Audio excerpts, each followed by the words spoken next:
If the political complexion of Texas is shifting under Senator Ted Cruz's boots, he doesn't see it. This is Texas. And in Texas, there are a whole lot more conservatives than there are liberals. The incumbent Republican and former presidential candidate is locked in a tighter-than-expected duel for his re-election. This election is a fundamental choice for the direction of our nation. Thank you.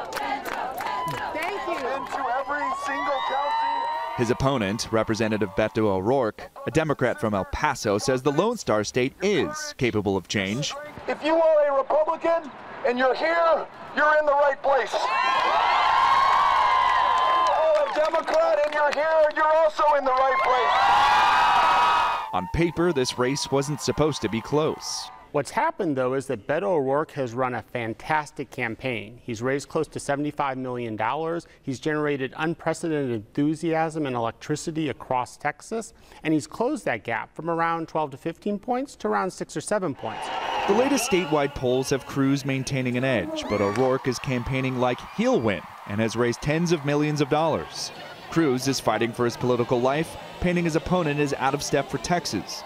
O'Rourke retorts Cruz is only running for another term because his eyes are really on the White House. I actually know quite a few people that typically vote Republican or that are just undecided that are really dedicated to voting for Beto. It's just that the Democrats of today are far left, more liberal than we all can muster.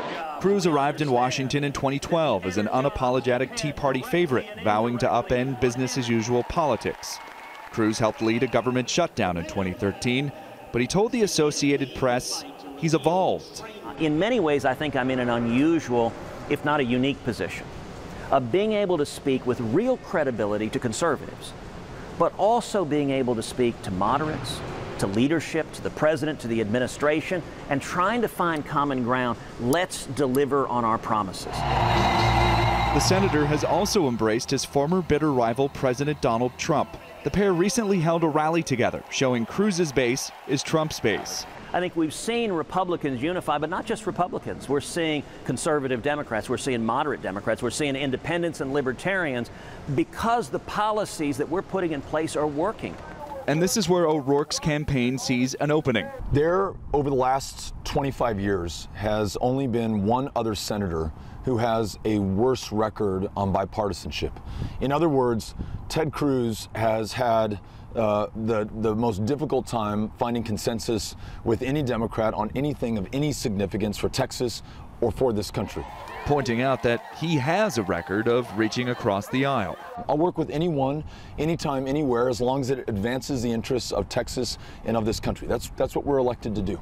Early voter turnout is up in Texas. Analysts say O'Rourke needs an electorate notorious for non-voters to change its ways in a race that's Cruz's to lose. John Moan, Associated Press, Houston.